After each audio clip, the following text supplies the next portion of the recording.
Hello friends, తెలంగాణలో ఉప ఎన్నికలు తప్పవా? ఆ ముగ్గురు ఎమ్మెల్యేలపై అనర్హత వేటు పడనుందా? అసలు ఏం జరుగుతుంది తెలంగాణలో? అయితే గతంలో మనం చూసినాం, ఆ టీఆర్ఎస్ పార్టీ ఉన్నప్పుడు ఎర్రబెల్లి దయాకర్ ఆ పార్టీ ఫిరాయించి టీఆర్ఎస్ పార్టీలో చేరినప్పుడు అప్పుడు కొంతమంది కాంగ్రెస్ ఎమ్మెల్యేలు కానీ టీడీపీ ఎమ్మెల్యేలు కానీ హైకోర్టులో పిటిషన్ వేస్తే ఆ పిటిషన్ కొట్టివేయడం జరిగింది. అయితే ఇప్పుడు ఎందుకు ఇలా జరుగుతుంది అని మనం క్లియర్గా చూసినట్లయితే, కొంతమంది బీఆర్ఎస్ నేతలు కానీ ఎమ్మెల్యేలు అయితే ఆ ముగ్గురు ఎమ్మెల్యేలపై చర్యలు తీసుకోవాలని చెప్పేసి స్పీకర్కి ఒక వినతి పత్రం ఇవ్వడం జరిగింది. అయితే స్పీకర్ వారిపై ఎలాంటి చర్యలు తీసుకోవట్లేదని చెప్పేసి కొంతమంది ఎమ్మెల్యేలు అంటే పాడి కౌశిక్ రెడ్డి కానీ వివేకానంద రెడ్డి కానీ ఇలా కొంతమంది ఎమ్మెల్యేలు హైకోర్టులో ఒక పిటిషన్ దాఖలు చేయడం జరిగింది. అయితే హైకోర్టు ఏమని తీర్పిచ్చిందంటే 4 వారాల్లోగా ఆ ముగ్గురు ఎమ్మెల్యేలపై చర్యలు తీసుకోవాలని చెప్పి ఆదేశాలు జారీ చేయడం జరిగింది. అయితే స్పీకర్కి అంటే స్పీకర్ ఒక రాజ్యాంగబద్ధమైన పదవి.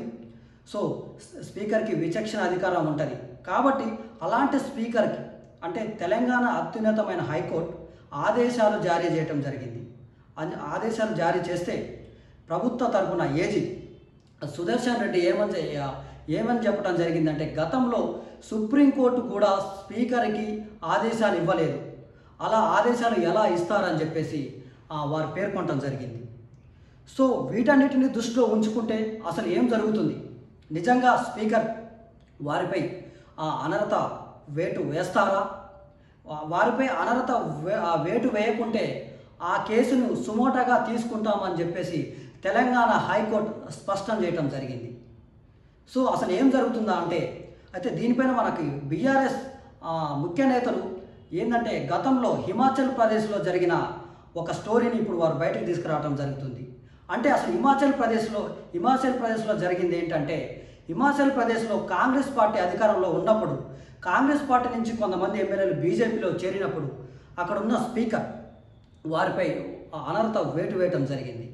అయితే వారు సుప్రీంకోర్టుకి వెళితే అక్కడ ఉప ఎన్నికలు జరగవద్దని చెప్పేసి సుప్రీంకోర్టుకి వెళితే ఆ పిటిషన్ కొట్టివేయటం జరిగింది. అంటే అక్కడ ఉప ఎన్నికలు నిర్వహించుకోవచ్చు అని చెప్పేసి సుప్రీంకోర్టు తీర్పునివ్వటం జరిగింది.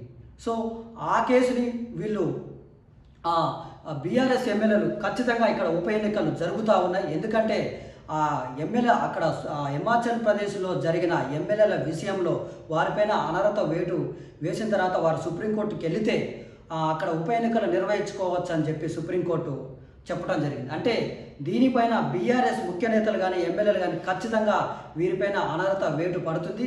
ఖచ్చితంగా తెలంగాణలో ఉప ఎన్నికలు రాబోతా ఉన్నాయని చెప్పేసి వీళ్ళందరూ కానీ ఒక వార్తాపత్రిక ద్వారా కానీ ఎక్స్లో కానీ పోస్ట్ చేయడం జరుగుతూ ఉంది. సో అయితే గతంలో వీళ్ళపైన వేటు పడలేదు.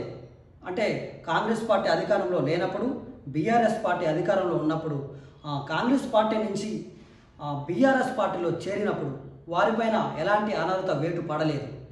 ఇప్పుడు ఆ పిటిషన్ ఎలా కొట్టివేస్తారని చెప్పేసి ఏజీ కూడా స్పష్టం చేయడం జరిగింది. సో వీటన్నిటిని దృష్టిలో పెట్టుకుంటే తెలంగాణలో ఉప ఎన్నికలు జరగబోతూ ఉన్నాయా అంటే, మనం నిజంగా ఈ 4 వారాల లోపు స్పీకర్ ఎలాంటి నిర్ణయం తీసుకుంటారా, లేకుంటే ఒకవేళ స్పీకర్ ఎలాంటి నిర్ణయం తీసుకుంటారు? స్పీకర్ నిర్ణయం తీసుకోకుంటే తెలంగాణ హైకోర్టు నిజంగానే ఆ కేసును సుమోటోగా స్వీకరించబోతా ఉందా? అయితే వీటన్నిటిని దృష్టిలో పెట్టుకుంటే తెలంగాణలో ఉప ఎన్నికలు రాబోతా ఉన్నాయా లేదా అనేది మనం 4 వారాలు వేచి చేయాల్సిందే. ఖచ్చితంగా ఇలాంటి ఇన్ఫర్మేషన్ని మీరు ఖచ్చితంగా షేర్, లైక్, సబ్స్క్రైబ్ చేస్తారని మేము కోరుకుంటా ఉన్నాం. Thank you.